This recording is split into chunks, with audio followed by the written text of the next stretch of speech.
Hello students. आज हम बात करेंगे यूपीएससी प्रीलिम्स का एक प्रीवियस ईयर का क्वेश्चन है जिसके अंदर दो स्टेटमेंट्स थी।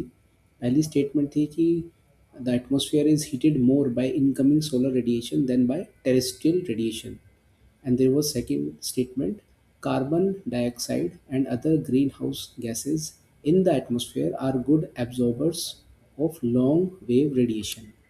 So let us discuss this question and try to analyze कि इसके behind concept क्या है.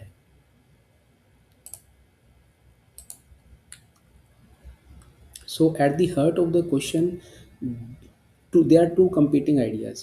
Statement one जो मैंने repeat की थी, क्या वो सही है गलत है. Statement two, क्या वो सही है या गलत है.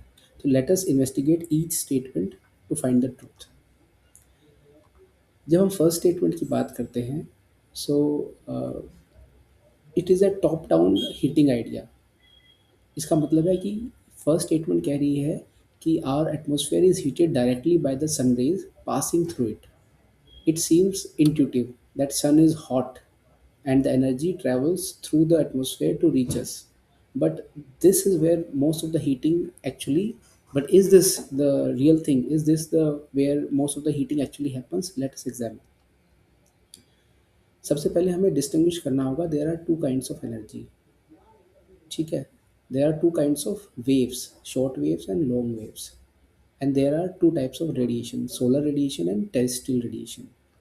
अगर हम सोलर रेडिएशन की बात करें, सोलर रेडिएशन जो है high energy short wave radiations होती हैं जो कि सूरज से निकलती हैं, and it passes relatively easily through the atmosphere. जैसे मैं ये आप देख सकते हैं बड़ा आराम से सूरज से ये किरणें जो निकलती हैं ये सीधा एटमॉस्फेयर से क्रॉस करती हुई अर्थ की सर्फेस पे आ जाती हैं. Whereas terrestrial radiations lower energy long wave radiations होती हैं जो कि अर्थ की सरफेस से निकलती हैं after it has been warmed by the sun. Right. जो अर्थ की सरफेस से जो रेडिएशन निकल रही है उनको हम टेरेस्ट्रियल रेडिएशन कहते हैं. जो most of the solar radiation है वो एटमॉस्फेयर से डायरेक्टली पास थ्रू कर जाती हैं. आप अगर हीट बजट देखें हमारी अर्थ का, तो अगर इनकमिंग सोलर रेडिएशन 100 यूनिट्स है तो एटमॉस्फेयर 23 यूनिट एब्जॉर्ब कर देता है. अराउंड 29 यूनिट्स जो है वो एटमॉस्फेयर या फिर क्लाउड्स रिफ्लेक्ट बैक कर देते हैं, एंड रेस्ट 48 यूनिट्स जो है it is absorb by the surface. Now, when the earth surface is receiving the solar energy, तो क्या होता है कि जो अर्थ पे लैंड है और वाटर है वो गर्म होते हैं उस इनकमिंग सोलर रेडिएशन से. जब ये गर्म होते हैं तो this warming transform the surface into A massive radiator. ये एक रेडिएटर की तरह काम करने लग जाती है जो सरफेस है अर्थ की, और ये खुद अपनी एक रेडिएशन बाहर एमिट करती है जिसको हम टेरेस्ट्रियल रेडिएशन कहते हैं. आप इस डायग्राम में देख सकते हैं जो रेड कलर की रेडिएशन निकल रही है, these are terrestrial radiation. Unlike sun's की जो शॉर्ट वेव एनर्जी होती है, ये जो लॉन्ग वेव हीट रेडिएशंस होती हैं they interact differently with the atmosphere. पहली जो स्टेटमेंट है the atmosphere is heated more by incoming solar radiation than the terrestrial radiation, ये गलत है क्योंकि जो सोलर रेडिएशन है वो एटमॉस्फेयर से सीधा निकल के अर्थ की सरफेस पे आ जाती है. So what is trapping this upward flowing heat. अब हम बात करते हैं अर्थ के एटमॉस्फेयर की. अर्थ का जो एटमॉस्फेयर है उसके अंदर नाइट्रोजन है 78%, ऑक्सीजन है 21% और अदर गैसेस है 1% के around.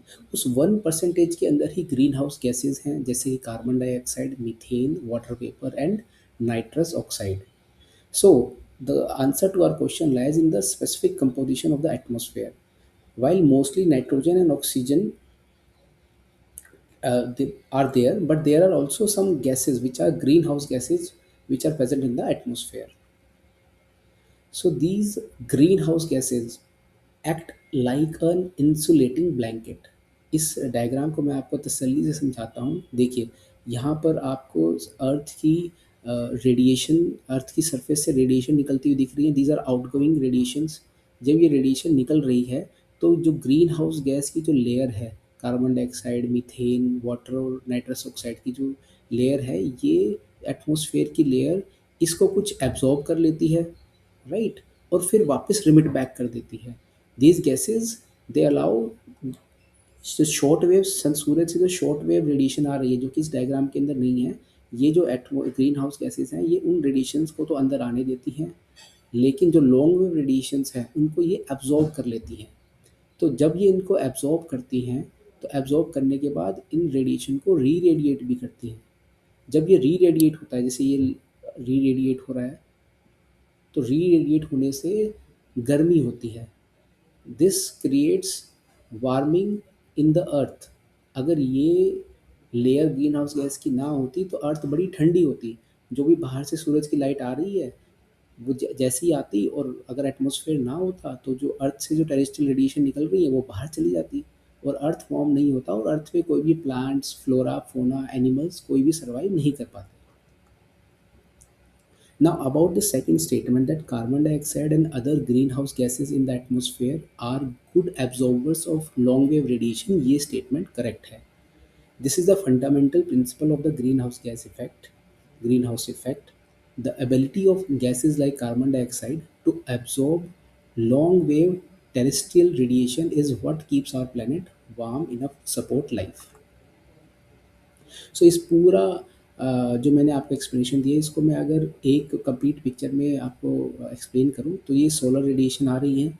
Solar radiation short wave high energy radiations हैं, ये एटमॉस्फेयर से निकल जाती हैं। उसके बाद अर्थ जो है वो गर्म होती है।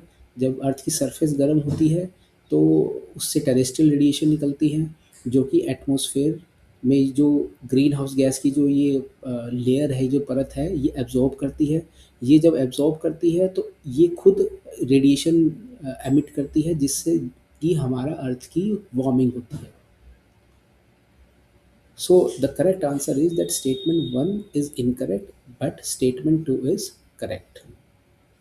Thank you.